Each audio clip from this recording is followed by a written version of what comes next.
আজি ভিডিঅ'ৰ টপিক হ'ল চাইনাৰ য়াও ওমেনসকলে ব্যৱহাৰ কৰা মানে চুলিৰ বাবে ব্যৱহাৰ কৰা ৰাইজ ৱাটাৰ। য়াও ওমেনসকলে গিনিজ বুক অফ ৰেকৰ্ডত নিজৰ নাম সন্নিৱিষ্ট কৰিছে। কিয় জানেনে? নিজৰ চুলিখিনিৰ কাৰণে। তেওঁলোকৰ চুলিখিনি ভৰিলৈকে দীঘল, কলা আৰু তেওঁলোকৰ চুলিখিনি বুঢ়ী হ'লেও তেওঁলোকৰ চুলিখিনি কলাই হৈ থাকে নপকে। ৰাইজ ৱাটাৰত এনেকুৱা কি থাকে যাৰ বাবে চুলিখিনি গ্ৰ'থটো ইমান ভাল হয়? ৰাইজ ৱাটাৰত এমিনো এচিড থাকে। এমিনো এচিডে চুলিৰ যিখিনি ফলিকেল সেইখিনি ষ্ট্ৰং কৰাত সহায় কৰে। ৰাইজ ৱাটাৰত থাকে ভিটামিন বি আৰু ই, যিয়ে চুলিখিনিক চাইনি কৰি ৰখাত সহায় কৰে। আৰু থাকে এণ্টি অক্সিডেণ্ট, যিয়ে চুলিখিনিক গ্ৰ'থত সহায় কৰে। গতিকে ৰাইজ ৱাটাৰে চুলিখিনি দীঘল, ঘন আৰু ভলিউম প্ৰদান কৰাৰ লগতে চাইনিং কৰাটো সহায় কৰে। এই ৰাইজ ৱাটাৰ ময়ো ইউজ কৰিছোঁ। যেতিয়া মোৰ বহুত বেছি হেয়াৰ ফল হৈছিলে তেতিয়া মই এইবিলাক চাৰ্চ কৰি পাইছিলোঁ যে ৰাইজ ৱাটাৰ চুলিৰ কাৰণে খুবেই ভাল। আৰু সেই তেতিয়াৰ পৰা এতিয়ালৈকে মই ৰাইজ ৱাটাৰ ব্যৱহাৰ কৰি আহিছোঁ আৰু ইয়াৰ সুফল পাইছোঁ। আৰু বিভিন্ন হেয়াৰ ৰেমেডিবিলাকত মই ৰাইজ ইনক্লুড কৰিছোঁ, কাৰণ ৰাইজত এনেকুৱা কিছুমান প্ৰপাৰ্টিজ থাকে যি চুলিখিনিৰ কাৰণে খুবেই ভাল হয়। আমি নিজৰ চুলিখিনি নেচাৰেলি কেয়াৰ কৰিব পাৰোঁ। ৰাইজ ৱাটাৰ বনোৱাৰ কেইবাটাও পদ্ধতি আছে। বিভিন্ন ধৰণে আপোনালোকে ৰাইজ ৱাটাৰ বনাব পাৰে। মই আজি তেওঁলোকে কেনেধৰণে ৰাইজ ৱাটাৰখিনি বনায় বা তেওঁলোকৰ চাউলৰ পানীখিনি কেনেধৰণে তেওঁলোকে তৈয়াৰ কৰে তাকে এই ভিডিঅ'টোত দেখুৱাম। আৰু ভিডিঅ'টো যদি ভাল পাইছে প্লিজ লাইক কৰি দিব।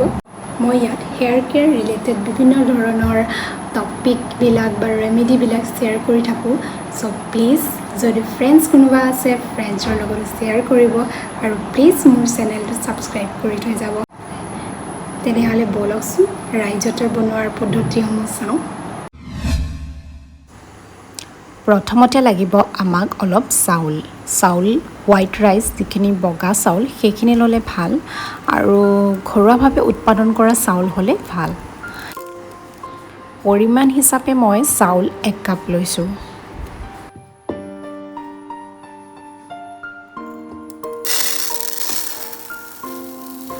চাউলখিনিত ধূলি চুলি কিছুমান পৰি থাকিব পাৰে, সেয়েহে চাউলখিনি এবাৰ ধুই লোৱাটো ভাল। যিহেতু আমি চাউলৰ পানীখিনি ব্যৱহাৰ কৰিম আৰু চুলিত ব্যৱহাৰ কৰিম, সেইকাৰণে ইয়াক এবাৰ ধুই লোৱাটো ভাল হ'ব।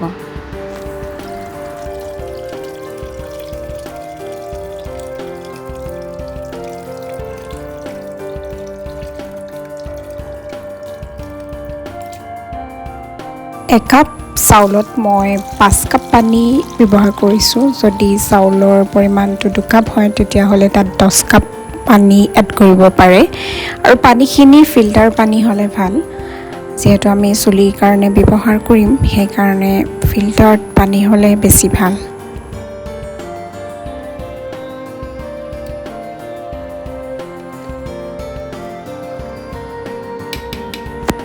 ইয়াৰ পিছত আধা ঘণ্টাৰ কাৰণে ইয়াত ৰাখি দিম আৰু আধা ঘণ্টাৰ পাছত মই যেনেকৈ ভিডিঅ'টো দেখাইছোঁ ঠিক তেনেকৈ চাউলখিনি মোহাৰিব লাগিব। সেই য়াও ওমেনসকলেই এনেদৰে চাউলখিনি মোহাৰি তাৰ যিখিনি গুণাগুণ আছে চাউলৰ, সেই গুণাগুণখিনি পানীত সন্নিৱিষ্ট কৰি লয়। আৰু এনেদৰে কৰিলে চাউলৰ যিখিনি গুড প্ৰপাৰ্টিজ থাকে সেইখিনি পানীত আহি যায়। চ' ময়ো সেই একেধৰণেৰে চাউলখিনি মোহাৰি লৈছোঁ। এটা কথা মন কৰিবলগীয়া, যিবিলাক ঠাইৰ পানী হাৰ্ড হয় মানে হাৰ্ড ৱাটাৰ থকা ঠাইসমূহত চুলিৰ বিভিন্ন ধৰণৰ প্ৰব্লেমে দেখা দিয়ে, চুলি সৰে। গতিকে মূৰ ধোৱাৰ আগত এই ৰাইজ ৱাটাৰ ব্যৱহাৰ যদি কৰে তেতিয়াহ'লে চুলিখিনিত এটা কোটিং প্ৰভাইড কৰি এটা প্ৰটেক্টিভ লেয়াৰ বনাই দিয়ে, যাৰ ফলত হাৰ্ড ৱাটাৰে বিশেষকৈ চুলিখিনিত এফেক্ট কৰিব নোৱাৰে। ইয়াৰ পাছত লৈছোঁ এটা বৰটেঙা। চাউলৰ পানীখিনি বনাবৰ কাৰণে যিকোনো এটা চাইট্ৰিক ফ্ৰুইটছৰ দৰকাৰ হয়। নেমু বা কমলাৰ বাকলি, মৌচুমী টেঙা, ঠিক তেনেকৈ বৰটেঙাটো পকিলেও ধুনীয়াকৈ ইউজ কৰিব পাৰে। ইয়াৰ কাম হ'ল ডেণ্ড্ৰফো আঁতৰাই আৰু লগতে চাউলৰ পানী যিহেতু ফাৰ্মেণ্টেশ্যনৰ কাৰণে থ'লে গোন্ধ এটা ওলায় আৰু সেই গোন্ধটো নাইকিয়া কৰিবৰ কাৰণে এনেকুৱা ধৰণৰ চাইট্ৰিক্স ফ্ৰুইটছবিলাকৰ যদি বাকলি দিয়া হয় তেতিয়াহ'লে সেই গোন্ধটো নাইকিয়া হয়। গতিকে ইয়াৰ বাকলিখিনি মই কাটি লৈছোঁ।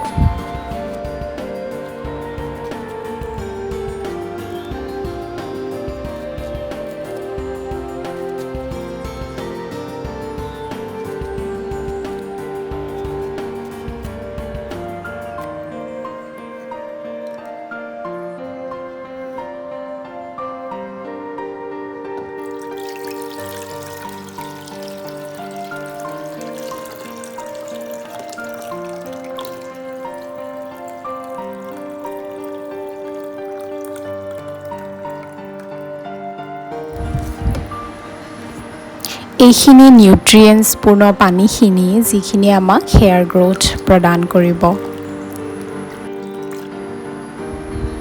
ইয়াৰ লগতে কাটি লোৱা বৰটেঙা বাকলিখিনি দি দিম।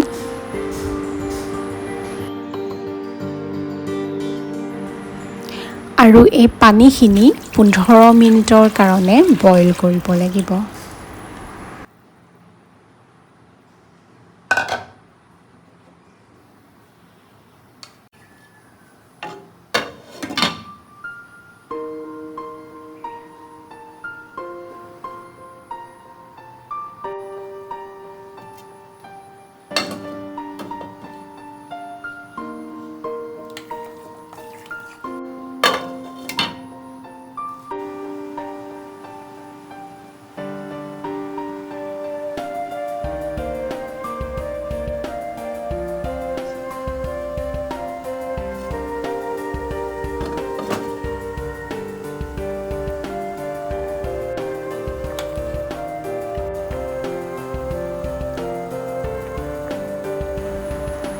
পোন্ধৰ মিনিটৰ পাছত এইখিনি যিখিনি আমাৰ ৰাইচ ৱাটাৰ সেইখিনি আমাৰ ৰেডি হৈ গ'ল আৰু ইয়াক দুটা বটলত ট্ৰান্সফাৰ কৰি ল'ম।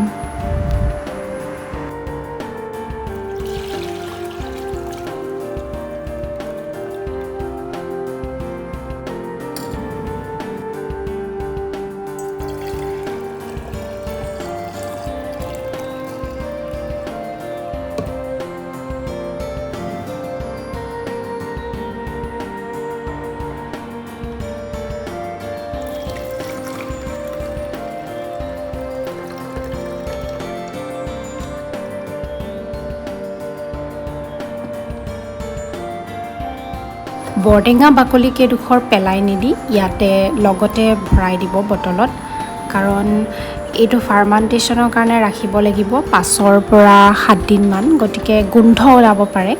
সেয়েহে গোন্ধ নোলাবৰ বাবে এনেধৰণৰ টেঙা ফলবিলাকে খুব সহায় কৰে। এই পানীখিনি ৰ'দ নপৰা ঠাইত ৰাখিব লাগিব আৰু খুব বেছি 7 দিন বা 5 দিন ৰাখিলেও হৈ যাব, ৰাখি থ'ব লাগিব। এই পানীখিনি 5ৰ পৰা 7 দিন ধুনীয়াকৈ ৰাখি পিনিহে ইয়াক ইউজ কৰিব পৰা যাব, কাৰণ ফাৰ্মেণ্টেশ্যন প্ৰচেছটো হ'ব লাগিব, তাৰপিছতে চুলি লগাব পাৰি। তেওঁলোকে এই ধৰণেই বনায় ৰাইচ ৱাটাৰখিনি। 5 দিন ৰাখিব নোৱাৰিলেও 3 দিন এটলিষ্ট ৰাখিব লাগে। এতিয়া চাওঁ আহক দ্বিতীয় পদ্ধতিটো। ৰাইচ ৱাটাৰ বনাবলৈ লোৱা চাউলখিনি, এইখিনিতো বেয়া হোৱা নাই, এইখিনি ভাল হৈ আছে। অকণমান সময় খালি তিয়াই ৰখা হৈছিলে, সেয়েহে ইয়াৰ পৰা এতিয়া ভাত বনাম। আৰু ভাত বনাওঁতে যিখিনি পানী ব্যৱহাৰ কৰিব লাগে তাতকৈ অকণমান পানী বেছি লৈ পিনি আমি ইয়াৰ পৰাও ৰাইচ ৱাটাৰ প্ৰস্তুত কৰিব পাৰোঁ। সেইখিনিও সমানেই বেনিফিচিয়েল প্ৰথম পদ্ধতিটোৰ দৰে। ইয়াতো মই 5 কাপ পানী এড কৰিছোঁ আৰু বইল হ'ব দিম। যেনেকৈ ভাত বনাই ঠিক তেনেকৈ আমি যে বতোৱাত ভাত বনাওঁ ঠিক তেনেকৈ বনাব লাগিব। ইয়াৰ পৰা মাৰ পানীখিনি উলিয়াব লাগিব। মাৰ মানে একদম বিজল হৈ যাব নালাগে, জাষ্ট পানীটো ল'ম ইয়াৰ, বিজলোৱা পানীখিনি নহয়। বিজলোৱা নহওঁতেই যিখিনি পানী ৰয় সেই পানীখিনি আমাক লাগিব। গতিকে দ্বিতীয় পদ্ধতিৰে বনোৱা ৰাইচ ৱাটাৰখিনিও আমাৰ তৈয়াৰ হৈ গ'ল আৰু ইয়াত আমি আৰু এটা ইনগ্ৰিডিয়েণ্ট এড কৰিম।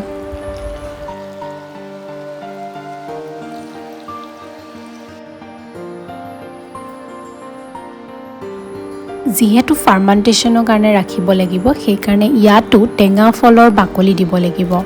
মই ইয়াত নেমু বাকলি দিছোঁ, মানে নেমু চেপি বাকলিখিনি পেলাই দিব নালাগে। ইয়াৰ লগতে এড কৰিছোঁ নেমুৰ বাকলিখিনি পেলাই দিয়াতকৈ। আৰু যিমান নেমু খায় সিমান বাকলিবিলাক এই বটলটোত এই ৰাইচ ৱাটাৰখিনিৰ লগত দি যাব, যাতে মানে গোন্ধটো বেয়া নাহে আৰু ই ডেণ্ড্ৰফ নাইকিয়া কৰাটো সহায় কৰে। আৰু এই চাউলৰ পানীখিনি ৰাখি থ'ম ফাৰ্মেণ্টেশ্যনৰ কাৰণে 5 পৰা 7 দিন ৰ'দ নপৰা জেগাত। গতিকে আমাৰ দুইটা পদ্ধতিৰে বনাব পৰা ৰাইচ ৱাটাৰ হৈ গ'ল তৈয়াৰ। এনেধৰণৰ পদ্ধতি ব্যৱহাৰ কৰি ময়ো ৰাইচ ৱাটাৰ প্ৰস্তুত কৰি থাকোঁ আৰু মই লগায়ো থাকোঁ আৰু মই বহুত সুফলো পাইছোঁ, সেইকাৰণে আপোনালোকৰ লগতো শ্বেয়াৰ কৰিছোঁ। আৰু এই চুলিখিনি বহুত হেল্ডি কৰি ৰখাটো সহায় কৰে আৰু চুলি গ্ৰ'থতো যথেষ্ট সহায় কৰে। বিশেষকৈ মানে যিসকলে তেল সানি বেয়া পায় সেইসকলৰ কাৰণে এই ৰেমেডিটো বেষ্ট হয়। ময়ো ইমান এটা তেল সানি ভাল নাপাওঁ। মূৰ ধোৱাৰ আগত এই ৰাইচ ৱাটাৰ 20 মিনিটৰ কাৰণে ৰগাই ৰাখি পিনি মূৰ ধুব লাগে। এটা কথা মন কৰিব যে এই ৰাইচ ৱাটাৰ লগত যদি পাৰে এচেঞ্চিয়েল অইলো ব্যৱহাৰ কৰিব পাৰে। কেইটোপালমান এচেঞ্চিয়েল অইল ব্যৱহাৰ কৰাৰ পিছত 20 মিনিটৰ কাৰণে ৰাখি তাৰপিছত হেয়াৰ ৱাছ কৰিব পাৰে। আপোনালোকে ৰাইচ ৱাটাৰ ব্যৱহাৰ কৰেনে? যদি ব্যৱহাৰ কৰে প্লিজ কেনেদৰে ব্যৱহাৰ কৰে কমেণ্ট ছেকশ্যনত জনাব। আজিলৈ আহিছোঁ।